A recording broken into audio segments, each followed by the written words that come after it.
We had stopped the enemy before he could reach the Maas. Now he could either abandon his winter offensive or try to maintain the Bulge in order to slow down our advance. Field Marshal Model endeavoured to forget the battle cry to Antwerp, with which he had tried to rally his troops on the offensive only a fortnight before. We have succeeded, he wrote in his New Year's address to his troops, trying to find some justification for the Battle of the Ardennes, in frustrating the enemy's planned attack on our homeland. However, this was too unconvincing an alibi. It could not justify the losses suffered by the Germans in the unsuccessful offensive in the Ardennes, disrupt our plans and force us to delay the offensive, at best for a few weeks. The enemy managed only at the cost of losing the offensive power of 24 divisions. Rapid withdrawal from the Ardennes ledge could still save the Germans reserves sufficient to defend the line along the Rhine River. However, instead of abandoning the territory captured in the Ardennes and occupying the Siegfried Line, the German command decided that it could hold us off. The Siegfried Line all along the western front was still intact, except for our 165-kilometre-wide indentation near Aachen. Simple common sense demanded that the enemy should occupy the Siegfried Line with a minimum number of troops and gather reserves for the subsequent defence of the line along the Rhine River. However, a sound military assessment of the situation was set aside in favour of the fanatical claims of Hitler, who demanded the defence of every inch of the sacred land of the Reich, without considering that such tactics could prove to be empty fanfare. As a result, the enemy abandoned the Rhine, that most reliable defensive frontier in all of Western Europe, in order to fight recklessly to the end west of that river. His endeavour to delay us for a few weeks longer in the Ardennes led to the collapse of the entire Western Front. As soon as the Germans had entrenched themselves on the Ardennes Bulge and gone on the defensive, the forests, mountains, snow, and washed-out roads, which had helped us to hold back the enemy's advance, now turned against us. Our newfound initiative, however, surpassed the advantages that the weather and terrain had given the enemy. These 2 weeks in the Ardennes were my only experience of defensive warfare, and I was very glad when at last we were again on the offensive. In all, Rundstedt held the initiative for only 11 days, a pleasure too brief, considering the sacrifices it cost him. Now that the dream of Antwerp had faded and the hopes of stopping the Allies had dissipated, the morale of the Germans plummeted, and the enemy moved despondently along his usual road of retreat. Henceforth, there was no going back to the offensive for him. The insufficient road network in the Ardennes forced the enemy to limit himself to transporting only ammunition and fuel to supply the German tanks that had broken through. Troops were ordered to forage for their own food until they reached Antwerp, where fabulous stores of war materials accumulated by the Allies were waiting to be plundered. However, the sparsely populated Ardennes did not allow German foragers to deploy, and the forward field depots of American troops managed to capture only 40,000 rations. First Stiftvieth, then Bastogne, finally cold and starvation. It was bitter food for soldiers who had been promised victory and plentiful American supplies. An irritated prisoner of war from the 6th SS Panzer Army growled angrily when he heard the name of his army commander under interrogation. Sepp Dietrich, he said sharply. He wouldn't even make a butcher.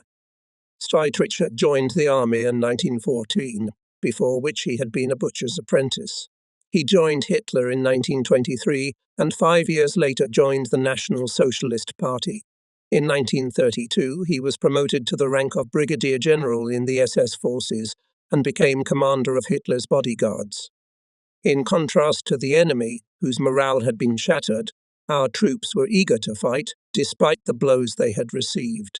When the 5th Rangers Battalion, in need of 50 soldiers, appealed to the rear units of the First Army with a call for volunteers, a waterfall of applications fell on it. Volunteers totaled about 1,000 men.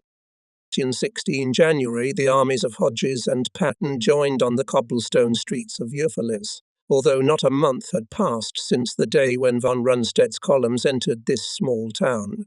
I still remember this sleepy little place on a hillside 16 kilometers from Bastogne, where the asphalt road to Liege passed through.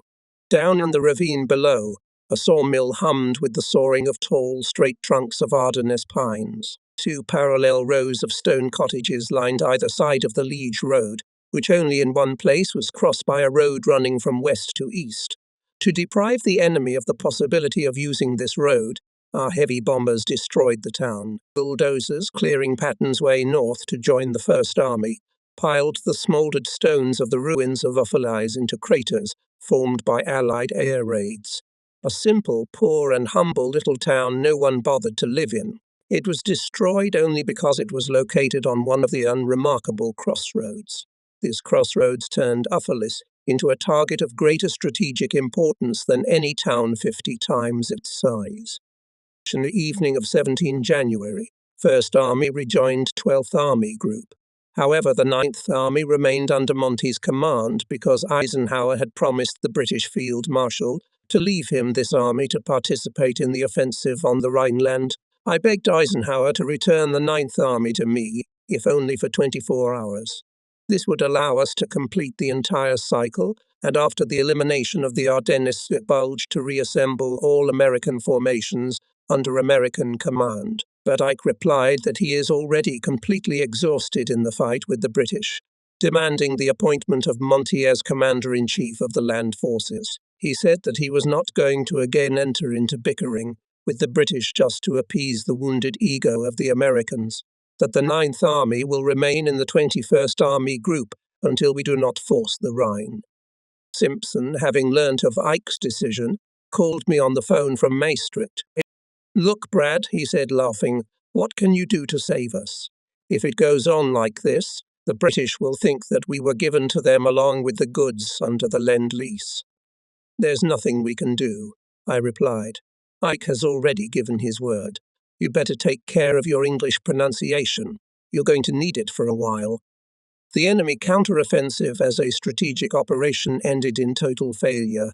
The Germans not only failed to achieve their ultimate objectives beyond the Meuse, but also paid extremely dearly for the delay of our winter offensive. According to our intelligence, enemy losses for a month of fighting exceeded 250,000 people, including more than 36,000 prisoners. More than 600 German tanks and self-propelled guns were left to rust in the Ardennes forests. Even German aviation shared the defeat of Rundstedt, making the only and last attempt to support the actions of ground troops. On 1 January, Goering organized the most powerful airstrike of the entire campaign in Europe. At first, German fighters took more than 125 Allied aircraft by surprise and destroyed them on Belgian airfields. But Allied fighters who took to the air in flocks that day destroyed, according to pilots, 200 German aircraft by the end of the day.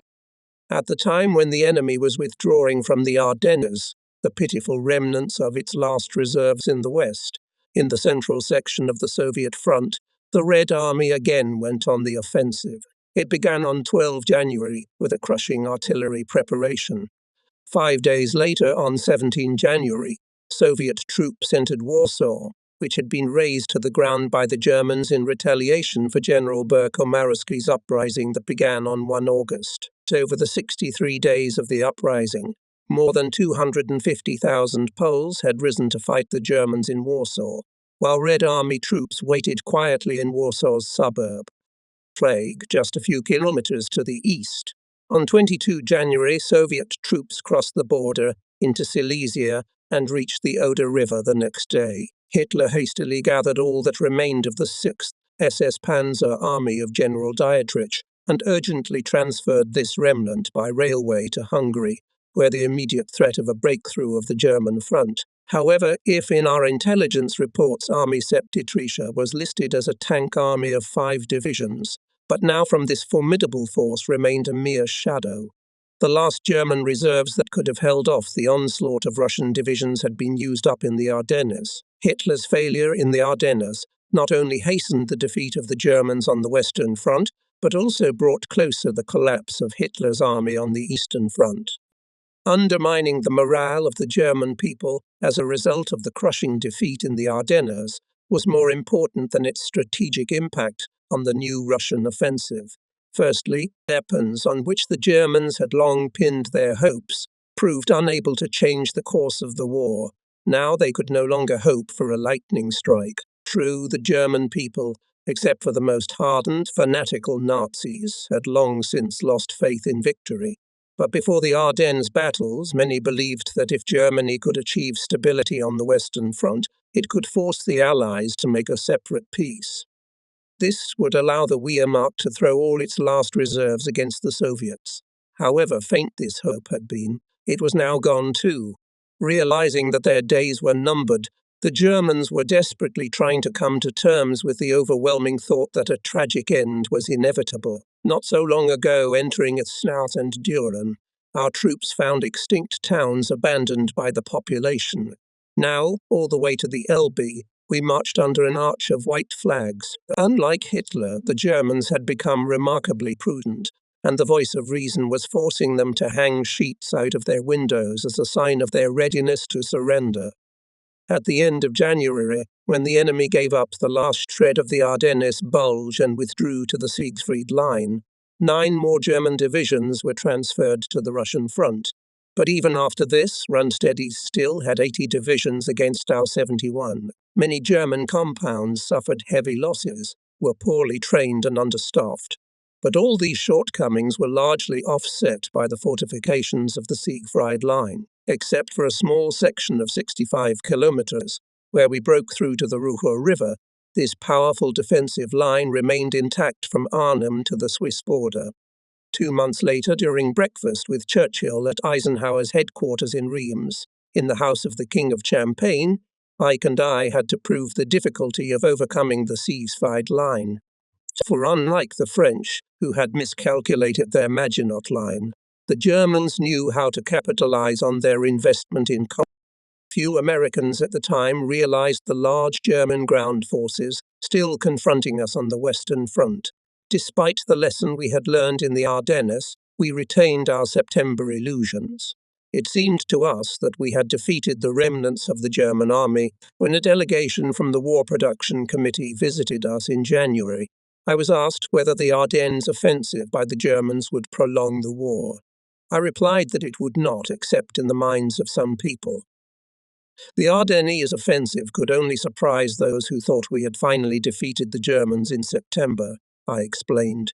It would be good if the Ardennes convinced these people, at least, that the German could still kick us pretty hard. American troop losses for the month of fighting were about 1/4 of the losses that, according to our data, suffered by the Germans.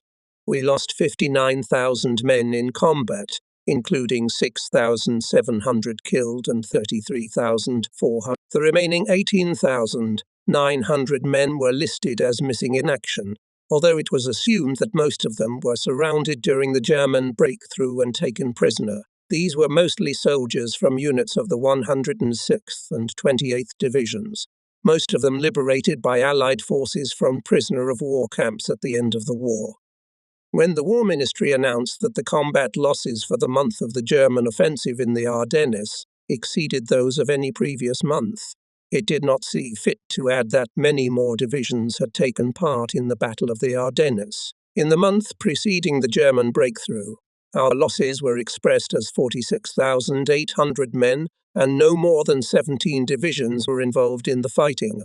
On 17 January, we threw into battle 27 American divisions. This was almost 4 times the number of American divisions then fighting in Italy, and exceeded also the total number of American divisions involved in the Pacific theater of war. But if our losses were great, the enemy's losses were much greater. Moreover, our losses were less than if the Germans had struck us on the plains of Cologne, or if they had brought their reserves into the battle when we approached the Rhine. In pursuit of the retreating American troops in the Ardennes, the enemy came under our fire. Especially devastating was the fire of our shells with radio fusées, which exploded in the air. Soldiers of the 4th Division, still not forgetting the losses suffered in the Gürchen forest. Such a change of roles gave a lot of pleasure. There was a time when we had a hail of shrapnel raining down on our soldiers, while the Hans were holed up in their holes, explained Colonel Lanham, an undersized but well-trained officer, a poet in command of the 22nd Infantry Regiment. In the Ardennes, we just sat in the trenches on tin cans and hit the Huns as soon as they came near us. I don't know what it was like in other areas, but in ours the Germans fought well. We made sure they were brave soldiers. By the end of January, we had eliminated the Ardennes Bulge and approached the Siegfried Line. The First Army was concentrated on a narrow front between the Gürtchen Forest and Stathvitus, while the Ninth Army positioned itself to the left, occupying part of Hodges' section on the Ruhr River. Patton pulled the main forces of the Third Army to the strip of enemy fortifications running along the Luxembourg border to the Moselle. The front of Patton's Third Corps stretched 50 kilometers south of the Moselle, and in the vicinity of Saar Lawton adjoined the front of Army Group Diversa of the 47 American divisions operating on the Western Front. 21 divisions were squeezed in the narrow area between the Gürtchen Forest and the Moselle. I wanted, without reducing the pace of the offensive, to break through the Siegfried Line, overcome the Eifel Massif and break through the passage to Bonn on the Rhine. Despite the fact that this direction was rugged terrain, it offered two great advantages. By striking in a direct line to Bonn, we could get rid of the loss of time inevitably associated with the regrouping of forces necessary to organize an offensive in any other area. 2. The way through the Eifel allowed us to bypass the dams on the Ruhr River from the south and reach the Rhine, without engaging in protracted battles for the possession of the dams.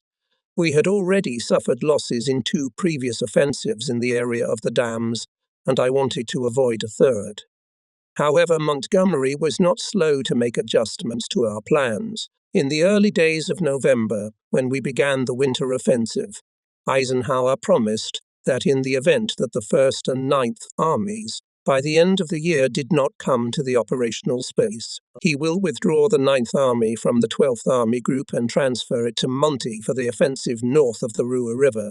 Now Monty caught Eisenhower on the word and, referring to the impending British offensive, opposed my proposal to send the First Army through the... He insisted that Hodges return to the position on the Ruhr River, which he held before the Battle of the Ardennes. From this point, Hodges was to advance on the dams with the task of ensuring that Simpson forced the Ruhr. Having taken possession of the dams, the First Army crossed the Ruhr and covered the right flank of Simpson's Ninth Army moving towards the Rhine. Eisenhower had no choice and had to give in to Monty's demands. Not only did we fail to reach the line that we were supposed to occupy by 1 January, but our advance towards the Eifel was slowed by snowdrifts up to 2 meters thick. In addition, our first strikes on the Siegfried Line did not yield any results. Only in the neighborhood of Aachen in the Upper Ruhr this line had already been broken through. As a result, on 4 February, the Allied High Command ordered the 12th Army Group to stop the offensive in the Eifel and move the First Army north to the same positions along the Ruhr River, which it occupied in December. Although I was not at all smiling at the prospect of advancing in the direction of the dams, nevertheless I could not but recognize that Ike was right in his decision. By switching the First Army to the northern direction, we could combine our forces with the British and make a concerted strike directly south of the Ruhr Basin in the direction of the Rhine. The Red Army offensive deprived Germany of the industrial areas of Silesia, and the enemy, more than ever, depended on the Ruhr Basin. In the Ruhr, the Germans were successfully repairing the destruction caused by Allied bombers, and showing marvelous initiative and ingenuity, had even achieved an unprecedented level of tank and aircraft production. If Monty had managed to break through to the Rhine, he would not only have deprived the enemy of the possibility of using this important waterway, but would also have been able without much difficulty to conduct artillery fire on the factories, which were densely dotted 15-kilometer strip of terrain on the east bank of the Rhine. Since the offensive of the First Army was to precede the general offensive Monty, Eisenhower suggested that I move the command post of the task force headquarters from Luxembourg to the north in Namur, an ancient fortress city located in the bend of the Maas 100 kilometers west of the German border. In Luxembourg, I was 10 minutes from Patton's command post and 2 hours from Hodges. Although Nemmer was only an hour and a half from the 1st Army's command headquarters, it was a 3-hour drive from the 3rd Army's headquarters in Luxembourg. I protested, but Ike insisted on moving my command post, as he was keen that we should be closer to Monty's command post in Holland. For 2 months we were quartered in the picturesque Chateau de Neer, which overlooked the Myers cliffs. During this time I saw Monty only 3 times. We spoke frequently by telephone, except during the periods when we were travelling rapidly through France, and so could do perfectly well without personal meetings. It was not until the end of January, when the American newspapers came to us in Luxembourg, that we saw the hysterical tone in which the High Command had given information to the press during the Ardennes fighting. From September onwards, Hansen asked me to set up a press camp at the headquarters task force, but I invariably declined the offer. I did not consider it advisable to organize press conferences halfway between the Army headquarters, where correspondents were available, and the Allied High Command, which organized press conferences on a theater-wide basis. At the same time, Montgomery did not scatter his correspondents across the armies, as we did, but concentrated them at the headquarters of the 21st Army Group. As a result, the British press conferences, the results of the actions of the Canadian and British armies reported to correspondents in a generalized form.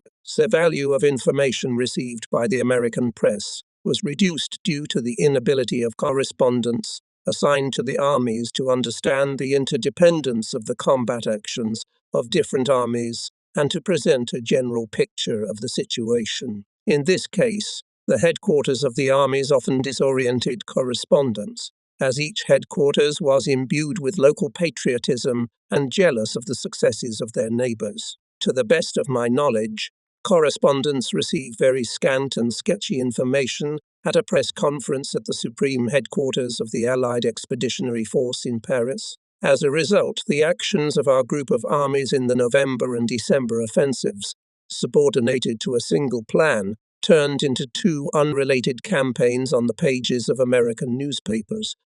I have not forgotten the sad experience of the Ardennes battles, when the newspapers were infiltrated with incorrect information that exaggerated the danger of our position. Wishing to avoid a repetition of such cases in the future, I reconsidered my point of view regarding the organization of a press camp under the headquarters task force. I informed the Supreme Headquarters of my intention to set up such a camp in Namur. A few days later we were visited by Eisenhower, to whom my proposal seemed suspicious. He did not raise the matter until late in the evening, after a game of bridge which we played intermittently. I thought that Captain Second Rank Harry Butcher of the Naval Reserve had probably planted a seed of doubt in the soul of his patron. Otherwise, Eisenhower would never have doubted the sincerity of our intentions. As Eisenhower's press chief, Butcher was clearly wary of our attempting to use the press in our disputes with Monty or, worse, of substituting the Allied High Command for the information press. I assured Ike that we only wanted to help correspondents to objectively report military events, and for this purpose we were going to organize a daily press conference with a summary of the general situation in the operations group of the headquarters. Eisenhower was satisfied with my explanation and gave his consent. To tell you the truth, Ike explained, I was not at all frightened by the Ardennes offensive of the Germans until I read about it in an American newspaper. According to the plan, Montgomery's offensive in the Rhine and Palatinate was to consist of 2 successive phases. It was assumed that in the first stage Monty's Canadian army would advance southwards from Remagen along the plain between the Myers and the Rhine. It was believed that the Canadians would come to the rear of Siegfried's Line, where its fortifications faced the Meuse and cut off the enemy garrisons in front of the British Second Army. Once the Canadians began to build on their success, Simpson was to strike across the Ruhr River and advance northeast to the Rhine, which flows past the Ruhr Basin. With access to the Rhine, he had the opportunity to direct artillery fire on the Ruhr factories until Montgomery could gather his forces and force the Rhine. While Simpson was advancing towards Dusseldorf, we had to cover his right flank with the forces of the First Army Hodges. Hodges' task on the River was first to occupy the heights between the Erft and Rhine rivers, and then to cover Simpson until the Ninth Army reached the west bank of the Rhine opposite Dusseldorf. Once the Ninth Army was firmly entrenched, the First Army was to resume its advance southwards towards Cologne. Having taken possession of this city, famous for its cathedrals, the First Army moved further south along the banks of the Rhine and cut off the German forces west of the Rhine. The influx of replenishments was still not sufficient to allow me to go on the offensive with the forces of all three armies, so Patton was ordered to consolidate in the positions he occupied.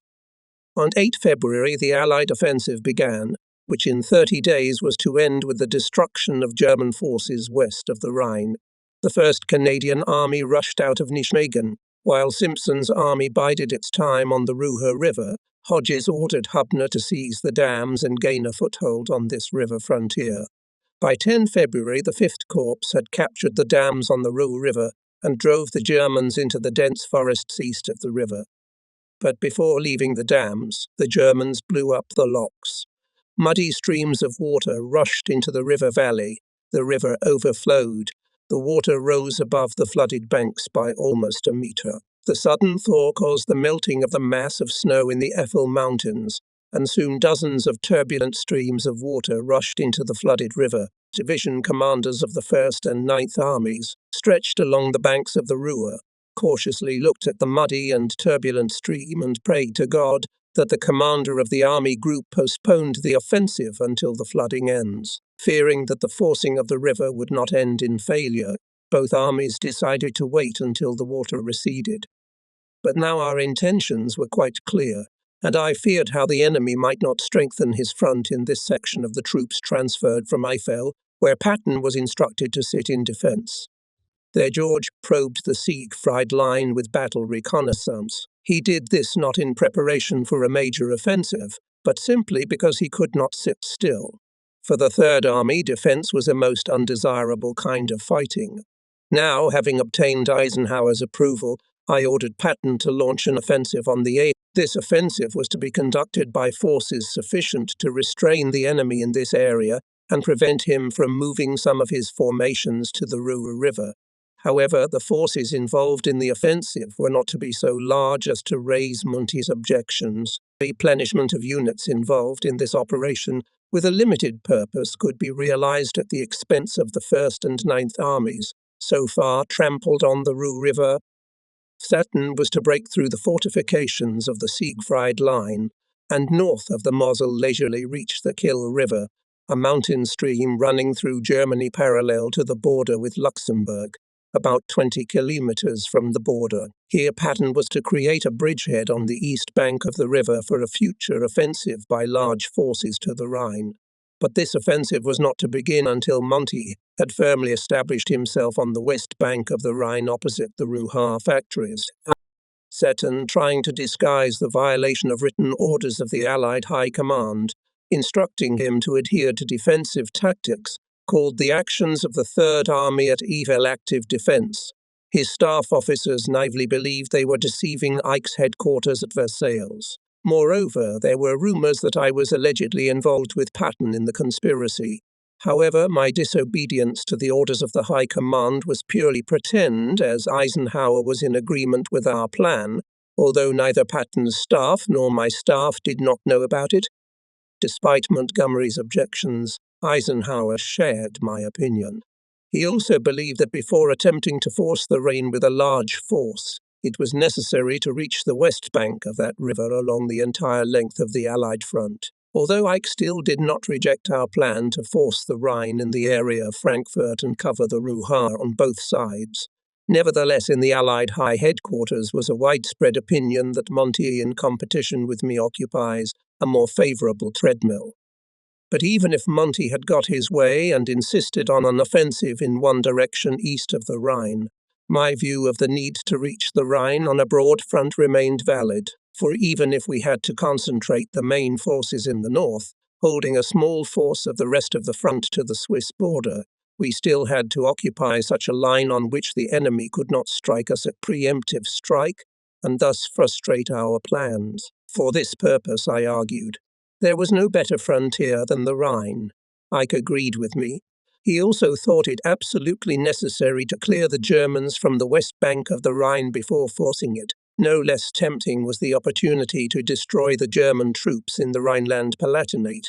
By February, 85 German divisions were operating west of the Rhine. If we managed to encircle and destroy this grouping, the enemy would have no forces left to organize a stable defense on the east bank of the Rhine. Our most important task was not the capture of Berlin or any other city, but the destruction of the German army. For, once the Wehrmacht forces had been defeated, it would not have been difficult for us to seize other enemy installations. While waiting for the Ruhr to re-enter the banks, I impatiently measured my steps in the corridors of the Baroque palace which housed our command post at Namur. My workroom was the ornate drawing room of the provincial governor. On a frescoed wall between two groups of smiling cherubs hung a huge 7-meter-high map of the setting. A crystal candelabrum hung above my desk, and as I paced around the map, a magnificent oriental rug muffled my footsteps. The city of Namur had been the headquarters of the forward section of the communications zone until our arrival. That headquarters had willingly surrendered its claim to the city and ceded its place to the task force of my headquarters. "Eagle Tuck," said the officers of the communications zone when we occupied the city, taking advantage of our privileged position as superior headquarters. "You should have been called Eagle Tuck.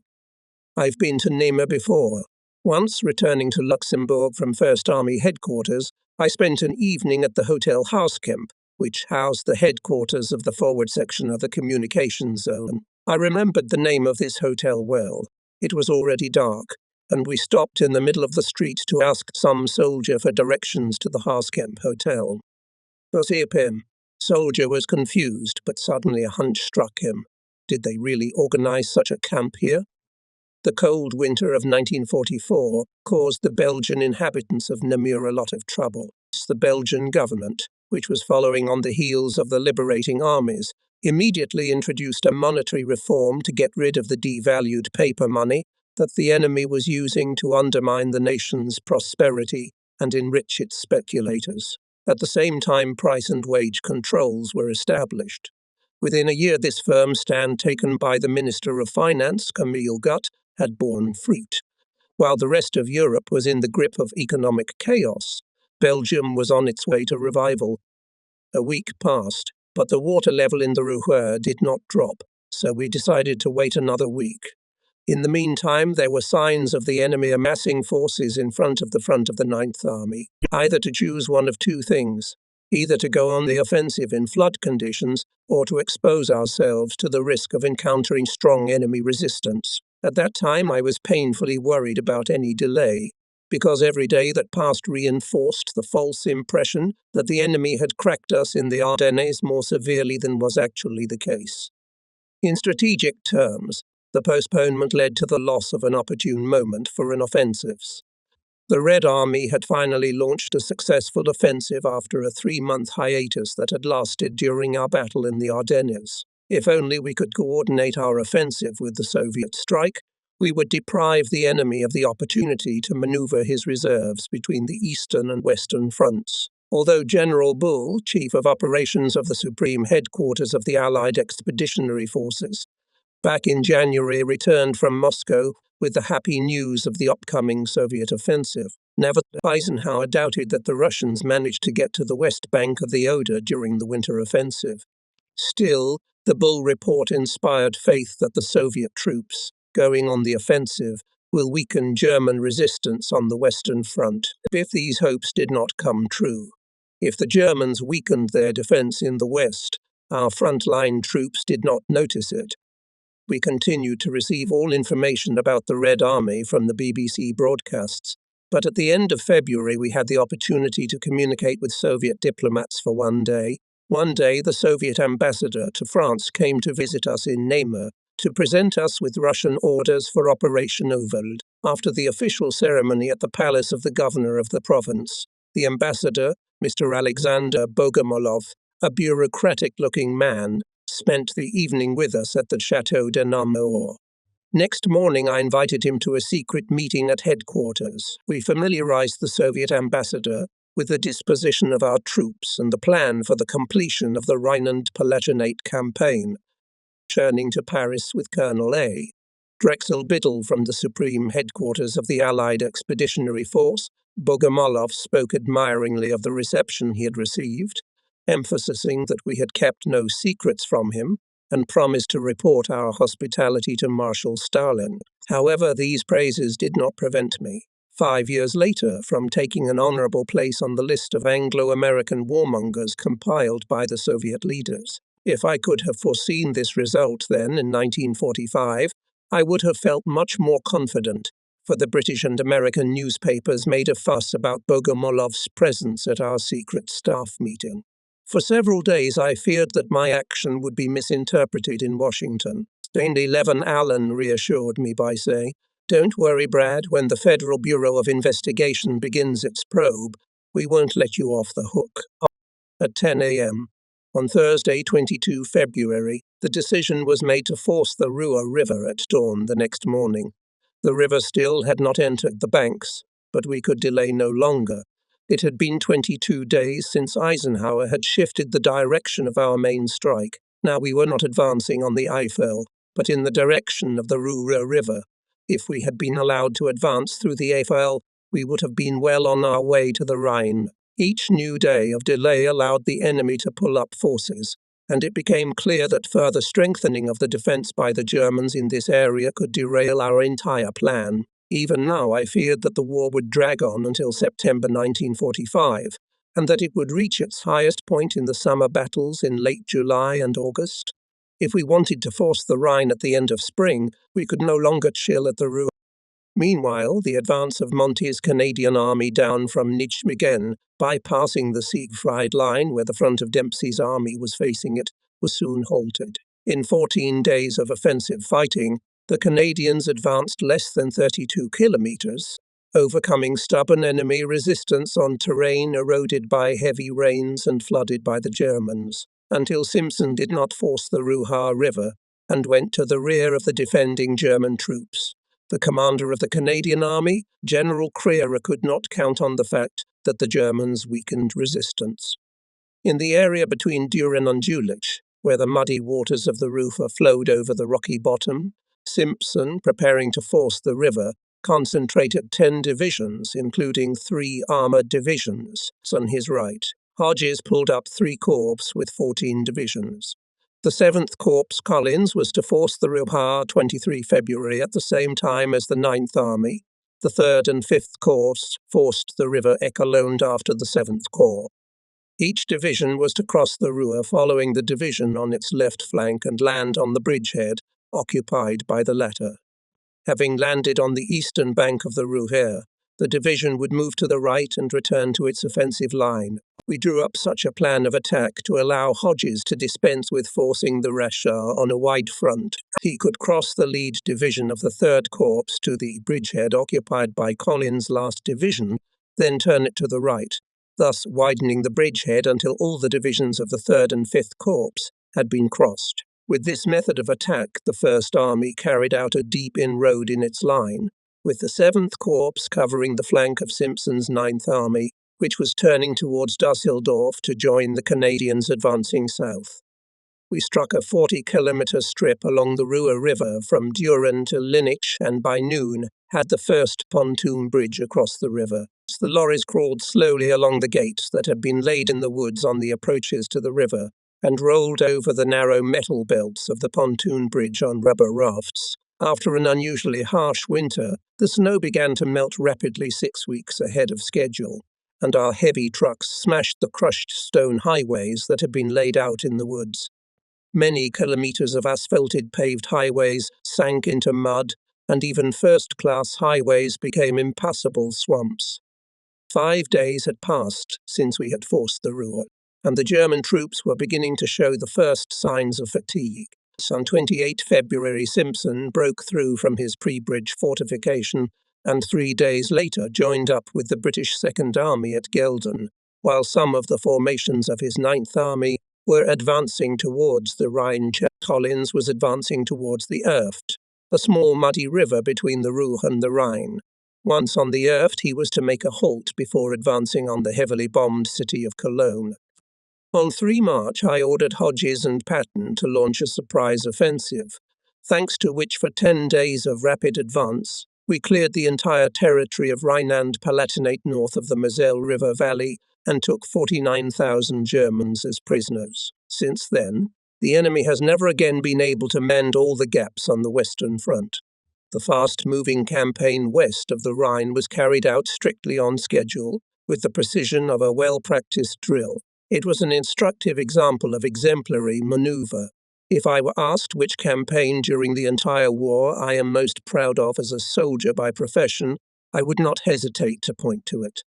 All actions west of the Rhine were to be carried out in 2 successive phases, and for each of them the Army Group headquarters developed a detailed plan of action. 1.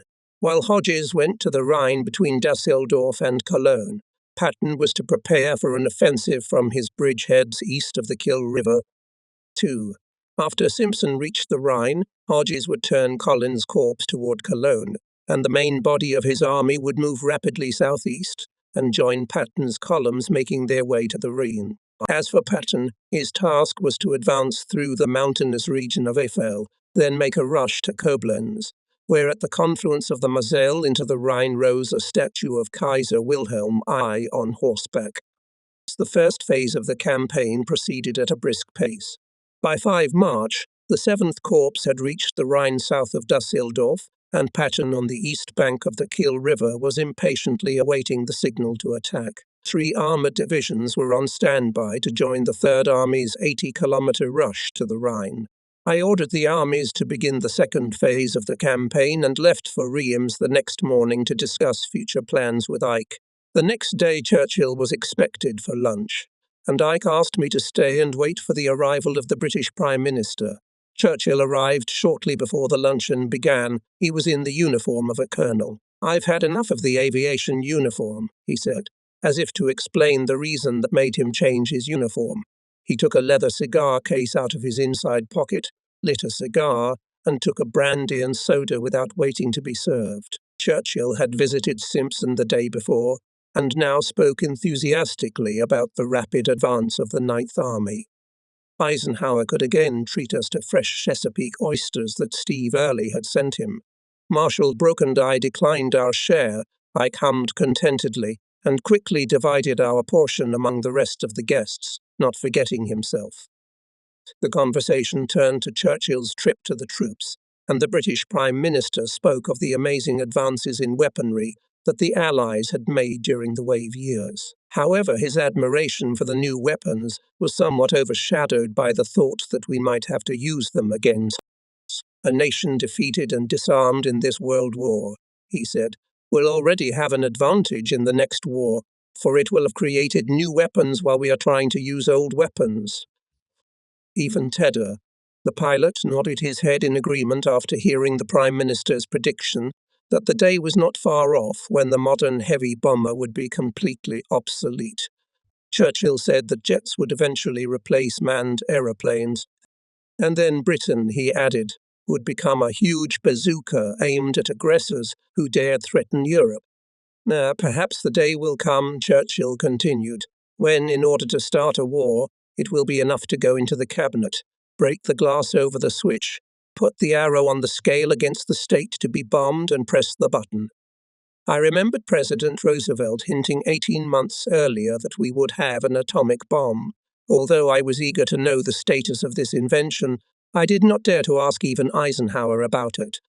So over lunch, Churchill defended his policy in Greece, where British troops were actively supporting the Greek government against Elas, which was dominated by communists. Churchill's policy was sharply attacked by the English newspapers, the London Times and the Manchester Guardian, and much of the American press, which, Churchill remarked, picked up on what the 2 papers wrote.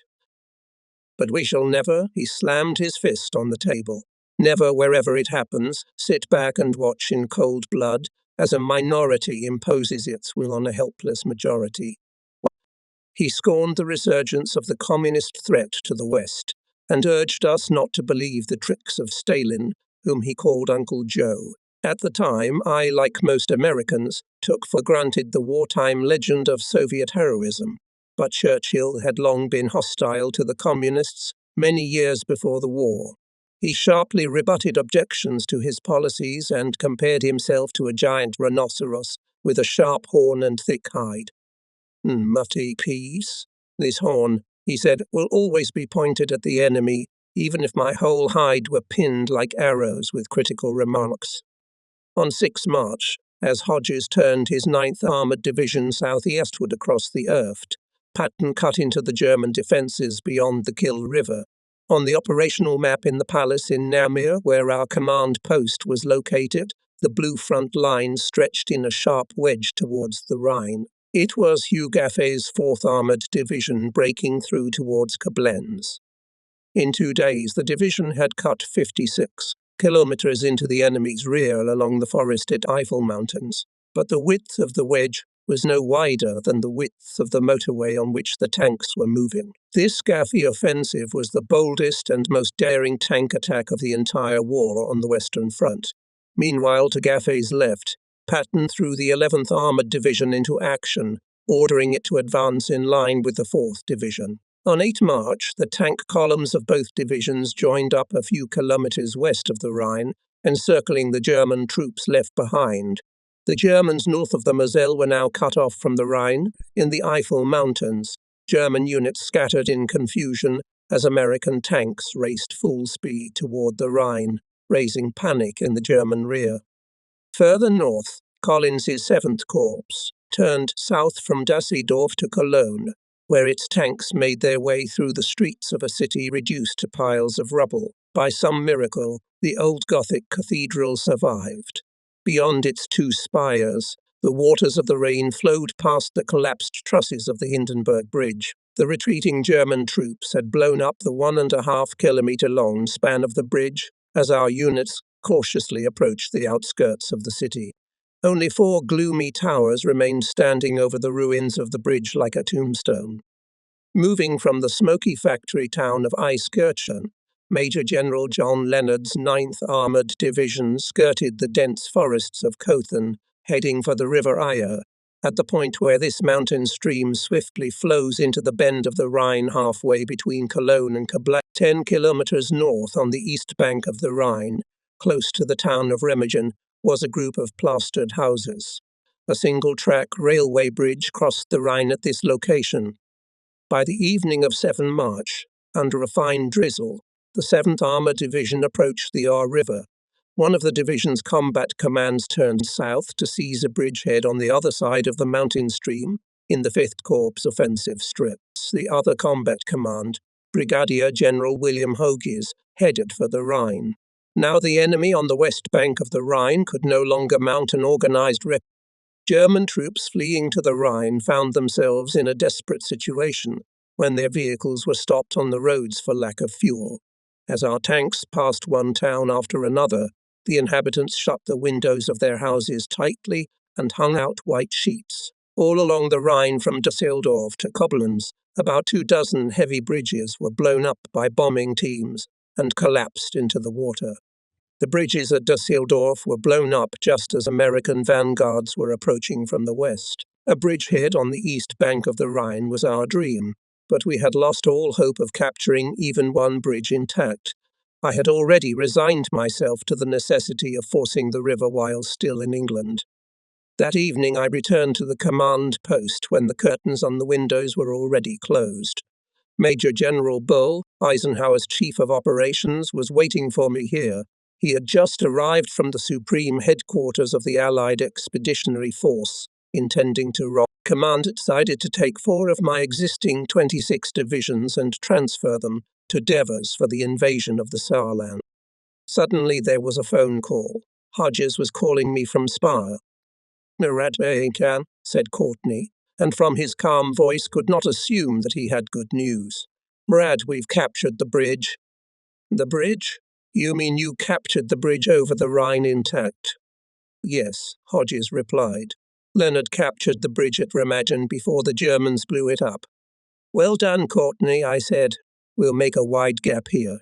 Have you moved your soldiers to the other side?" With all the speed we can muster, he said. Tubby is setting up the transport with the sailors, and my engineers are building a couple of pontoon bridges across the river to the bridgehead.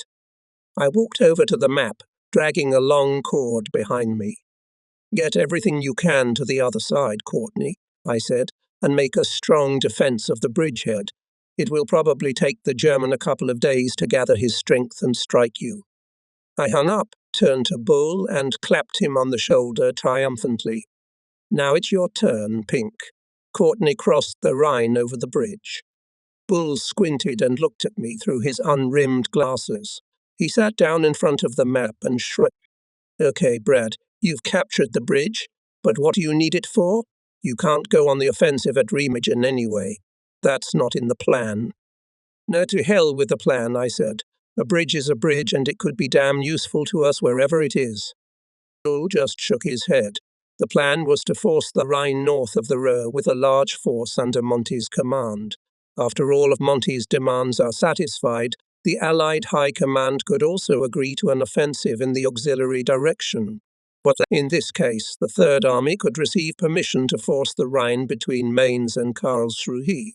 In fact, this forcing of the Rhine in the auxiliary direction was essential to the operation for the two-pronged encirclement of the Ruhr here, which I had been advocating since last September.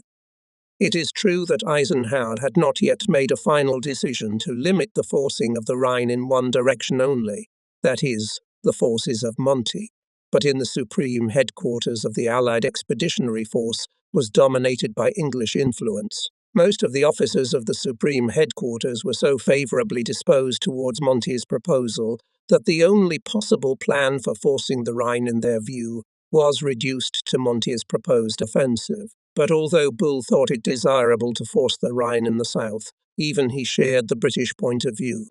He was therefore firmly convinced that there was no room in the plan for a bridge at Remagen. What the hell do you want us to do? I asked. For us to step back and blow up the bridge? Bull didn't answer anything. I connected with Eisenhower, who was in Reims, to get confirmation of the order I had given to Hodges. The news of the bridge delighted Ike. Oh, it's Brad, he said. Take everything you need to the East Bank, but by all means anchor yourself there. We had dinner and returned to headquarters in the evening. My officers greeted the news of the capture of the bridge with joy, considering it our victory, but Bull was not amused. To him, Remagen was only an unfortunate hindrance to the fulfillment of the elaborate plan of the supreme headquarters of the Allied Expeditionary Force. But I'm not suggesting that we abandon your plan, I urged him. Only let us use this bridge to move 4 or 5 divisions to the East Bank. Maybe you can use them for a diversionary offensive, or maybe we'll reinforce with them our covering group advancing south of the Ruhr. Either we have a ready-made crossing, we've crossed the Rhine, and now that we have a bridgehead, for God's sake, let us use it. Look, Brad, you've crossed the Rhine, but where do you go from here? What are you going to do on the other side? Would you like me to show you? I said. I led Bull to a geographical map of West Germany, illuminated by fluorescent lights. North of the Ruhr, sappers selected points where Monty was preparing to force the Rhine with a large force and make the jump to the plains of Westphalia. 320 kilometers to the south, between Mainz and Karlsruhe, the Rhine flows through the valley, and here we chose points for forcing, from where we expected to begin the offensive to bypass the Ruhr from the south. Between the northern and southern sections of the forcing the Rhine flows through a rocky gorge, and here it is difficult to choose a place to cross to the right bank of at least one division. Beyond Remagen, the forested heights of the Westerwald Massif made it difficult to advance eastwards. But 40 kilometers south of Remagen, at Koblenz, began the valley of the River Lahn, which went east, crossed the Westerwald and came out to Gießen, and through Gießen past the direction of our strike from Frankfurt to cover the Ruhr from the south. If Hodges was able to reach the motorway 10 kilometers east of the Remagen Bridge, he could use it to skip south into the valley of the River Lahn and then turn east to Gießen. At Gießen he would link up with Patton and together with him realize the coverage of the Ruhr from the south. Bull studied the map, running his finger over it. At last he said, I'll bet your boys made this map especially for me. It was finished 6 months ago. I objected when we were still at Verdun. But you know our plans for forcing the Rhine, he said, alluding to Monty's proposed offensive. And now you're trying to change them. Change them. Damn it, Pink. I couldn't help the irritation boiling up inside me. We're not trying to change anything. But now that we've jumped over the bridge, I intend to use it. But Bull couldn't believe I wouldn't try to divert some of the forces from Monty's front. Pike is with you in heart, he explained, but in mind he realizes the advantage of going north. It was past midnight, and I said goodbye to Bull and went to bed. Pike could lean in favor of the northern direction, but until March 15 he had not yet decided definitively how to strike on one or two directions. It seemed to him that an offensive in the northern direction is the fastest way to deprive the enemy of the industrial resources of the Ruhr. In addition, he agreed with Monty that the route to Berlin through the plains of Westphalia provides the greatest opportunity for maneuver warfare, in which we outnumbered the Germans. But he also realized that if we limited our offensive from the east bank of the Rhine to one direction only, the enemy could concentrate large forces in our path. In a conversation with Eisenhower, I did not particularly enthusiastic about the Westphalian plains, because, although they were flat terrain, they were crossed by many large and small rivers and canals. I argued that the enemy could, without much difficulty, prevent or limit our advance in this neighborhood. In the southern direction from Frankfurt to Kassel, which I proposed to cover the Ruhr from the south, was more rugged terrain than the direction of Monty's strike, and in addition, the troops had to travel a longer route. However, this was not decisive, as there were fewer obstacles in this direction. When all the arguments for and against were made, Eisenhower leaned towards the American plan of two-pronged coverage of the Ruhr, despite the fact that his staff preferred the plan put forward by Monty offensive in one direction. Among other things, Eisenhower saw our plan as an opportunity to take an offensive in another direction, in case Monty failed with his offensive in the north. However, Eisenhower ordered first of all to provide troops, including airborne troops, as well as ferrying equipment to the northern group under Monty's command. If in the south Patton had to force the Rhine near Mainz, his forces would be limited to the American formations that would remain after all of Monty's needs were met. On 30 January, the Joint Chiefs of Staff met on the island of Malta to prepare for the Yalta Conference. At this meeting, the British criticized Eisenhower's decision to accept our plan for the bilateral coverage of the Ruhr. They suggested that the Joint Chiefs of Staff instruct Eisenhower to concentrate forces in the northern direction under Monty. Brooke feared how Eisenhower would not concentrate in the southern direction too large forces at the expense of Montgomery's group. However, General Marshall sided with Eisenhower and rejected the British claim.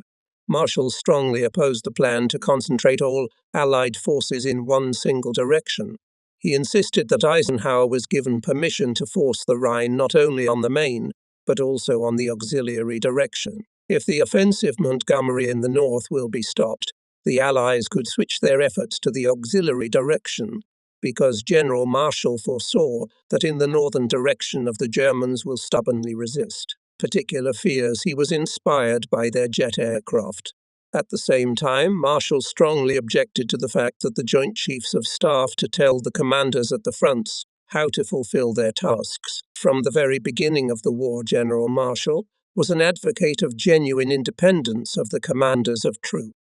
Eisenhower's representative Bedell Smith somewhat reassured the British, announcing detailed data on the number of troops to be allocated to Montgomery in the main direction. The headquarters of the 21st Army Group, making logistical calculations, proceeded from the fact that the Group Montgomery, advancing in the north, should not exceed 21 divisions. However, the Supreme Headquarters of the Allied Expeditionary Force unhesitatingly ordered to increase this figure, allocating Monty first 30, and then 36 divisions. The southern covering force was limited to only about 12 divisions. The remaining Allied divisions on the Western Front were to take up defences on the west bank of the Rhine. One day after Remagen was taken, I received orders from the Supreme Headquarters of the Allied Expeditionary Force not to concentrate more than 4 divisions initially on the bridgehead. This restriction was due to the fact that Monty proposed to give him another 10 divisions in case he succeeded in breaking through the enemy defences on the east bank of the Rhine. I therefore instructed Hodges to extend the bridgehead by about 1 kilometre each day, just to prevent the enemy from entrenching and mine the approaches to his front. Hodges was to wait until Eisenhower made a decision regarding the forcing of the Rhine by a large force to the south. If Eisenhower approved our plan for a 2-pronged sweep, Hodges was to advance in a southeasterly direction to link up with Patton's forces advancing through Frankfurt. Once linked, the 2 armies would turn towards Kassel to encircle the Ruhr from the south. The Germans attempted to blow up the bridge at Remagen, which was damaged by the enemy before Hodges's brave tankers leapt across its boardwalk and disconnected the wires leading to the blasting charges. Seeing that we had captured the bridge, the Germans opened artillery fire on it and bombarded it from the air. To cover the bridge and speed up the transfer of troops to the bridgehead, sappers of the First Army put over the swollen Rhine first gauge and then a pontoon bridge. Naval service units unloaded the crossing vehicles from the huge trailers on which they had been delivered overland from the English Channel and organized the transport of supplies across the Rhine. So much anti-aircraft artillery was transferred to the bridgehead that the density of fire was only half that of the anti-aircraft fire we had established at the Normandy bridgehead. Upstream across the Rhine were stretched barriers protecting the bridge from underwater and radio-controlled mines. Patrols were posted on both sides of the bridge to ensure that enemy saboteurs did not infiltrate the bridge as part of our columns. Barrage aerostats were raised in the air from heights on both banks of the Rhine, and depth bombs were dropped into the water to prevent enemy divers from approaching the bridge unnoticed. Enemy fighter bombers raided the bridge every day, but fortunately their bombs fell into the water without causing damage. On 9 March, however, a long-range artillery shell hit the bridge, damaging it. Traffic on the bridge was disrupted for 5 hours. 2 days later, a new shell struck the bridge. Finally, on 17 March, the bridge swayed, tilted, and collapsed into the water. More than 24 sappers among the 200 men repairing the bridge at this point were crushed by the collapsed trusses. Many drowned, falling into the icy waters of the Rhine. In the opinion of our engineers, the bridge could have been saved if only it had stood for another 24 hours. However, Hodges had already established himself on the bridgehead at Remagen. He moved 4 divisions to this patch and expanded it by seizing a wide motorway leading to Frankfurt. At first, the enemy's reaction was delayed. As a result, he was able to concentrate only 20,000 men against this open wound in his side. The German command announced in its communique that 3 majors and 1 lieutenant had been executed for not carrying out the order to blow up the bridge. On the same day that Remagen was captured, Bulge arrived in Namur. However, he did not arrive to prevent us from establishing a pre-bridge fortification at Remagen, but to take some troops from us and hand them over to Devers, who was to clear the Saar of German troops. After Patton reached the Moselle, only the Saar basin remained in enemy hands west of the Rhine. The Siegfried Line separated Patch's 7th Army from the Saar. Although Eisenhower would have preferred to first reach the Rhine on the entire front and then begin to force it, he still did not dare to postpone the day scheduled by Monty to start forcing the Rhine. Therefore, the supreme headquarters of the Allied Expeditionary Force sought to allocate Devers forces necessary for the rapid seizure of the Saar. Take troops from the 9th Army could not, as it was part of the grouping of Monty, and enjoyed priority. Therefore, we suspected that our hapless 12th Army group would again have to serve as a donor. Soon after the elimination of the Ardennes Bulge, we had already given Devers 3 divisions for the offensive on Colmar. We feared that in the event of another such creep on our forces, we would be completely exsanguinated, and the forcing of the Rhine in the southern direction could be disrupted.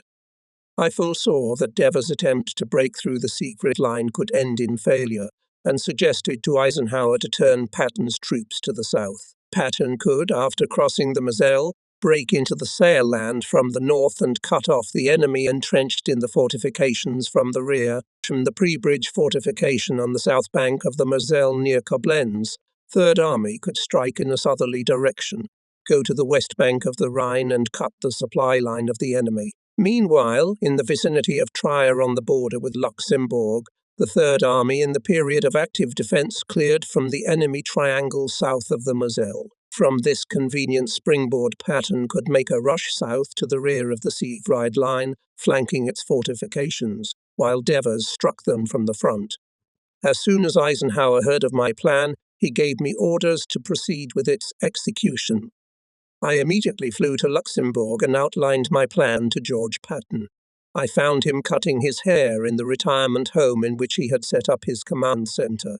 George summoned a second barber, and we discussed our plan while we were given a hot compress. Not only did this plan promise a risky operation bordering on the adventurous, to which Patton instinctively had a special predisposition, but it also gave him the opportunity of dragging Devers' army group through the fortifications of the Siegfried Line.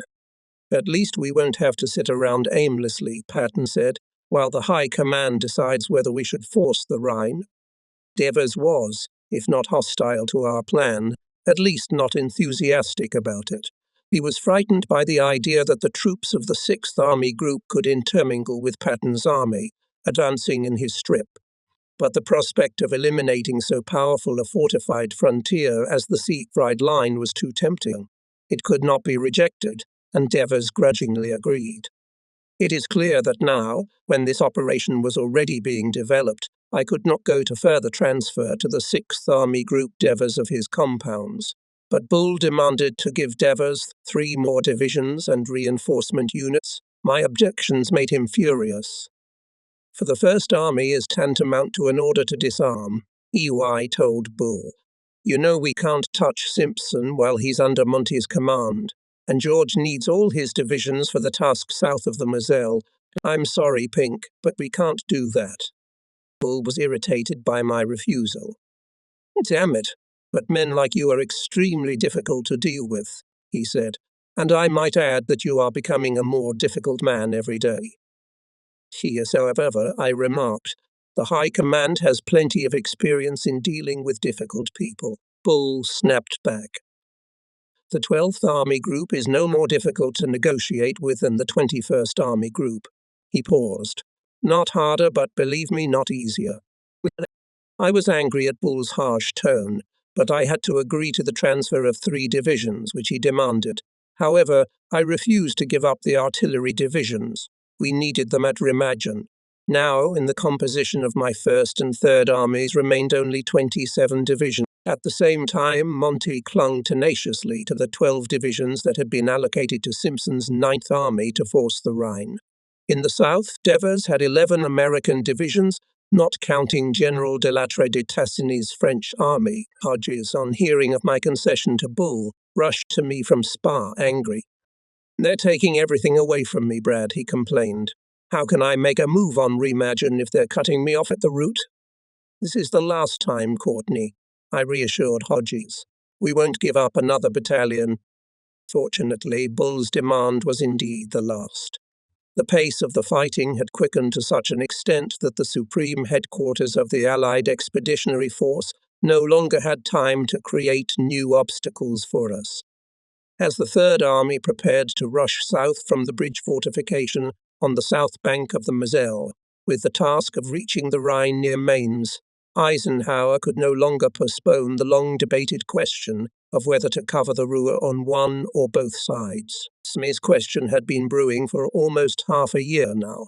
At the disposal of Montgomery for an offensive in the main direction had already been allocated 3 armies, the 1st Canadian, 2nd British and 9th American. However, Montgomery was not enough. He demanded that the Supreme Headquarters created him a second echelon of 10 divisions, which he proposed to borrow from the First Army. In view of this demand, the Supreme Headquarters at first and proposed to me to limit the grouping on the Remagen bridgehead to 4 divisions. If the Supreme Headquarters had satisfied Monty's demand for 10 divisions, only 1/3 Army would have remained under my command. As a result, Patton and I would probably have spent the remainder of the war in defense on the west bank of the Rhine. Fortunately, Eisenhower did not fall for Montgomery's bait. He told him that if these 10 divisions of the 1st Army would be moved to the northern direction, the headquarters of the 12th Army Group would follow with them and take command of the 1st and 9th American Armies. As soon as Montgomery learned under what conditions Eisenhower agrees to give him 10 divisions, he preferred to stay with what he had and retain monopoly command of the operation for the 21st Army Group. As a result, we won the fight that lasted 6 months, and Eisenhower was able to resolve the fiercest dispute of the entire war over the tactical plan of action of the Allies. From the supreme headquarters of the Allied Expeditionary Force came the order for the 1st and 3rd Armies to encircle the Rouvre from the south. Over Bulge's objections, Remagen was to serve as a springboard for the 1st Army's leap to the Elbe. By 12 March, the 3rd Army had reached the Moselle all the way from its confluence with the Rhine at Koblenz to the Triangle at Trier, where Walker's 20th Corps had established a bridgehead on the flank of Siegfried's Line. 18 days had passed since that rainy February morning when Simpson's and Hodges' armies crossed the Ruhr. In that time, we have destroyed the enemy north of the Moselle and west of the Rhine. The 1st and 3rd Armies captured 51,000 people, and Montgomery's troops in the north, another 53,000. Our rapid rush to the Rhine took the enemy by surprise. Morale of German soldiers was undermined. The German units, surrounded, without resistance, surrendered to capture. Hitler hoped that the defense of the homeland will cause a morale boost and strengthen the army and the people's will to resist. But the consciousness that the war was lost acted depressingly on the German soldiers. Only the fanatics continued to cling to any illusion, but their ranks were rapidly thawing. The process of disintegration proceeded with such rapidity that even the German commanders lost contact with their crumbling front. One day, a German corps commander drove up to a large group of apathetic soldiers and asked why they were not fighting the Allies. Only after an American military police soldier put his hand on his shoulder and invited him to join the crowd of soldiers did the German general realize that he was in a prisoner of war camp. Seistan concentrated 9 divisions for a swift invasion of the Saarland. 5 divisions stretched along the Moselle River Valley from Luxembourg to the Rhine. The remaining 4 crowded into the hilly terrain in a triangle southeast of Trier. Not 24 hours after reaching their initial positions on the Moselle, the 3rd Army stormed into the Saar. "Let Devers get out of the way," Patton declared to me. "Otherwise we will sweep him away with the Hans." Sometime before this, having met Patton in Luxembourg, I had asked him if the 3rd Army was going to carry crossing equipment with it during the Rhineland-Pfalz offensive. "Indeed, why not?" he replied. "But I've already had most of it stripped away." I haven't forgotten the tenacity with which George clung to his pontoons during the Ardennes, when the question of changing the boundaries between the armies came up. "Perhaps you ought to keep your crossing gear on hand," I said. "I want you to cross the Rhine on the move. We must not stop to prevent the enemy from gaining a foothold, pulling up forces and giving us hell when we start to cross." Simpson has already complained to me about Monty's order to halt on the west bank of the Rhine when the 9th Army had a full opportunity to force the river and overcome weak enemy resistance. Since then, Monty's spectacular preparations to force the Rhine had attracted the attention of the enemy, who had concentrated large forces in this area.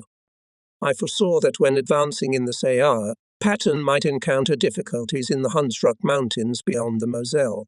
But this time I underestimated the swiftness and crushing impetus of the 3rd Army's bold offensive. Hugh Gaffey's 4th Armoured Division was again in the vanguard of the advancing force. Before the enemy came to his senses, the American tanks had already crossed the forested Hunsrück mountain range. In 2 days, Hugh Gaffey's tank columns advanced south to the Nahe River near Bad Kreuznach. Here Patton stopped them and brought in reinforcements.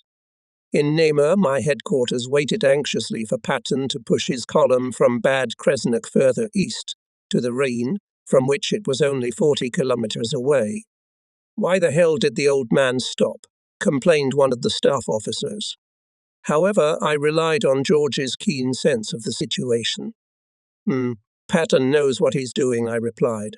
"Wait a little while and you will see that I am right." Not a day later, when the enemy counterattacked us on the site of the 4th Armoured Division.